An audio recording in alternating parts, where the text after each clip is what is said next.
Loan பணத்தெல்லாம் collection பண்ணலங்க, அந்த வேலைங்க. வெற்றி, கலெக்ஷன் வேலையா? ம். இல்ல, கலெக்ஷன் வேலைலாம் ரொம்ப கஷ்டமாச்சே. எங்க போனாலும் காசு இல்லைன்னு சொல்லுவாங்க. ஏகப்பட்ட ஏழை பாழைங்களை பார்க்க வேண்டியது இருக்கும்.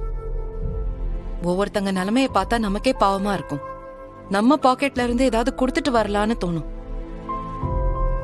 அவங்க கிட்ட இருந்து காசை வசூல் பண்ணி காரியத்தை முடிச்சு சம்பளம் வாங்குறதெல்லாம் ரொம்ப கஷ்டம். வெற்றி, உங்களால முடியாது. வேற வேலை பார்க்கலாம். ஏங்க, எல்லா வேலையும் தெரிஞ்சுக்கணுங்க. இல்லாதவங்களுக்கு என்னால் முடிஞ்சதை கொடுப்பேன், இருக்கிறவங்க கலெக்ஷன் பண்ணிக்குவேன். ஏங்க, இந்த அரசியல் செல்வாக்கு அப்பா பேர் இதெல்லாம் எதுவுமே சொல்லாமல் சொந்தமாக நானாக எதாவது பண்ணுன்னு நினைக்கிறேங்க. அதெல்லாம் நான் பார்த்துக்கிறேன், நீங்கள் விடுங்க. இதுனுங்க கையில். அப்பா, செல்லக்குட்டி சொல்லுங்க. நீங்க தான் ஸ்ரீகாந்த் அப்பாவை கொன்னீங்களா?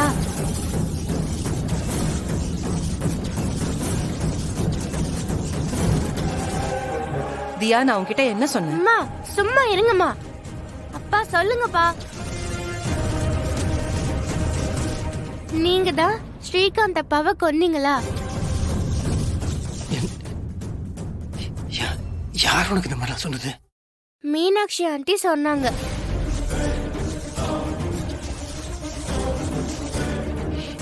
என்ன நினைச்சிட்டு இருக்காங்க? வெற்றி, வெற்றி, வேணாம் வெற்றி, சும்மா இருங்க. எங்க இருங்க இருங்க, இது ரொம்ப தப்பான விஷயம். குழந்தை மனசுல என்னங்க விதைச்சிட்டு இருக்காங்க அவங்க? எனக்கு புரியுது. இருங்க, அவங்க என்ன நினைச்சிட்டு இருக்காங்க அவங்க? தியா, இங்கே இரு, வராத. நானா? நான் என்னடா பண்ணேன்? தெரியாம செஞ்ச அந்த ஒரு தப்புக்காக அதை நினைச்சு நினைச்சு செத்து செத்து சுண்ணாம்பாயிட்டு இருக்கேன்ப்பா. நான் குழந்தை, அந்த குழந்தை அவங்க அப்பாவை இழந்துருச்சு. அந்த ஏக்கம் அது இருக்கக்கூடாது, அதுக்கு எதுவுமே தெரியக்கூடாதுக்காக ஒவ்வொரு நாளும் எவ்வளவு கஷ்டப்படுறேன்னு எனக்கு தான் தெரியும். அந்த குழந்தைய பார்க்கும்போது எனக்கு உறுத்துதுப்பா. அதை நான் வெளியே காமிச்சதே கிடையாது. அந்த குழந்தைக்கு எது தெரியக்கூடாதுன்னு நினைச்சுன்னா அது வேணும்ட்டே அதுகிட்ட சொல்லியிருக்காங்க. அவங்களுக்கு நீங்க வக்காலத்து பண்ணிட்டு இருக்கீங்க. வெற்றி, நான் யதார்த்தமா தான் சொன்னேன், வேணும்லாம் சொல்லல. சும்மா நீங்களா கற்பனை பண்ணிக்கிட்டு என்கிட்ட வந்து எகிரிட்டு இருக்காங்க. அண்ணா பாருங்க, நான் ரொம்ப பொறுமையா போயிட்டு இருக்கேன். அதுவும் உனக்காக தானே. தப்புண்ண, இதுக்கு மேல என் பொண்ணுகிட்ட இவங்க பேசினாங்கன்னு வச்சுக்கோங்க, அன்னைக்கு நீ நான் பார்க்க மாட்டேன், தொலைச்சிடும் சொல்லிட்டேன். டேய்,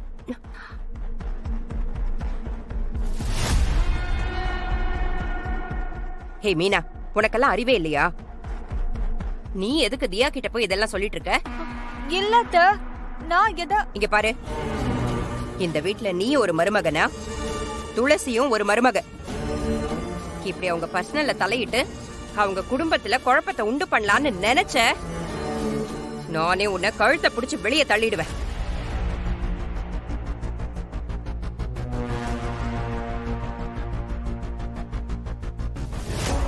மாமா பாருங்க மாமா, நான் என்ன தப்பு பண்ண? எதுக்கு இப்படி எல்லாம் பேசுறாங்க? ஏண்டா, இந்த வெற்றி கேஸ் விஷயமா நம்ம வக்கீல போய் பார்க்க சொன்னே, பாத்தியா? வக்கீல போய் பார்த்துட்டு வந்துட்டேன்ப்பா. சில ப்ரூஃப் எல்லாம் கலெக்ட் பண்ணுமா, அடுத்த ஹியரிங்ல கிளியர் பண்ணிடலாம் அப்படின்னு சொன்னாரு. வா, என்ன விஷயம்? யாரோ ஒருத்தர் வெற்றியை தேடி வந்திருக்காப்ல. எது? வெற்றியை பார்க்கிறதுக்கு ஒரு ஆள் வந்திருக்காங்க. யாரா அவன்? தெரியலங்க ஐயா, ஏதோ முக்கியமான விஷயம் பேசணுமா? என்ன முக்கியமான விஷயம்? ஏதாவது கட்சி வேலையா இருக்கும். இந்த பாரு, இனிமே அவன் கட்சி வேலைக்கெல்லாம் சரிப்பட்டு வரமாட்டான். அவர்தான் ஐடி வேலைக்கு போயிட்டாருல. இனிமே கட்சி விஷயமா யாராவது எதனா பேசணும்னு வந்தா கதிரை பார்க்க சொல்லு. இது கட்சி விஷயம் இல்லைங்க ஐயா. அப்புறம் வேற என்ன? வேற ஒரு முக்கியமான விஷயமா? இவனே வெட்டி வேலையா தெரிஞ்சுக்கிட்டு இருக்கான். இவங்கிட்ட ஒருத்தன் முக்கியமான விஷயமா பேச வந்திருக்கான். ஏதாவது வில்லங்கமா இருக்க போகுது. அனுப்பி வை. அந்த ஆளு வெற்றி ஐயாவையே தெரியலங்கிறான், ஆனா ஏதோ முக்கியமான விஷயம் பேசணும்ன்றான். ஆனா என்ன முக்கியமான விஷயம்னு சொல்லலங்க ஐயா. ஆமா, இவர் பெரிய சினிமா ஸ்டாரு. இவர் போட்டோ காமிச்சு அந்த போட்டோல கையெழுத்து வாங்குறதுக்கு ஜனங்க கியூல நிக்கிறாங்க. போயிட்டு வர சொல்லியா? ஒரு நிமிஷம், ஏதாவது முக்கியமான விஷயமா இருக்க போகுது, என்ன ஏதுன்னு கேட்டுருவோம். டேய், என்னடா பெரிய முக்கியமான விஷயமா இருக்க போகுது? இவனே வெட்டி வேலையா தெரிஞ்சுக்கிட்டு இருக்கான். இவங்கிட்ட என்ன முக்கியமான விஷயத்த வந்து சொல்ல போறான்? இந்த பாரு, இனிமே கட்சி விஷயமா யாராவது பாக்கணும், யாராவது வந்தாங்கன்னா கதிரை பார்க்க சொல்லு. புரியுதா? டேய், தேவையில்லாதவன்லாம் வீட்டுக்கு வந்துட்டு போயிட்டு இருக்கான். இருக்கிற பிரச்சனை போதாதுன்னு புதுசா ஏதாவது பிரச்சனையை கொண்டு வந்துட போறான். என்ன, அவனை அனுப்பி வை. சரிங்கப்பா, நீ அவனை போக சொல்லு, அப்புறமா பாத்துக்கலாம். சரிங்க ஐயா. கதிரு, நீ சாப்பிடலன்னா சாப்பிட்டு வா. கட்சி அப்புறம் சாப்பிட்டுக்கிறேன், கிளம்பலாம். சரி, போயிட்டு வந்துடலாம். வா. அதெல்லாம் இருக்கட்டும், என்ன விஷயம்? எதுக்கு நான் அவசரமா வர சொன்னேன்? என்ன ரொம்ப பரபரப்பா இருக்கிற மாதிரி இருக்கு? நிறைய வேலை இருக்கும். இல்ல, வேலை இருக்கு, கிளம்பணும். சீக்கிரம் சொல்லுங்க. சரி, என்னதுக்கு சீக்கிரமா கிளம்பி வர சொன்னீங்க? ஏன்னா இது உங்களை பத்தின விஷயம். உங்ககிட்ட தானே தனியா பேச முடியும். புரியல. ஆமா, அந்த ஸ்ரீகாந்த் ஆக்சிடென்ட் பண்ணி கொன்னது யாரு?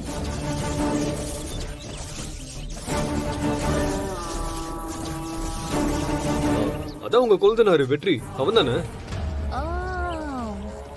பாத்தீங்களா, 2 காதுலயும் தோடு பெருசா போட்டிருக்கேன். அதுக்கு என்ன அர்த்தம்? காது குத்தியாச்சுன்னு அர்த்தம். அவன் தான் கொலை பண்ணிருக்கான். அதுக்கான எவிடன்ஸ் ஸ்ட்ராங்கா இருக்கு. என்ன எதுக்கு சந்தேகப்படுறீங்க? என்கிட்டயும் ஒரு பெரிய எவிடன்ஸ் கிடைச்சிருக்கு. அந்த எவிடன்ஸ் என்ன சொன்னுச்சுன்னா, கொலை பண்ணது நீங்க தான் சொன்னுச்சு.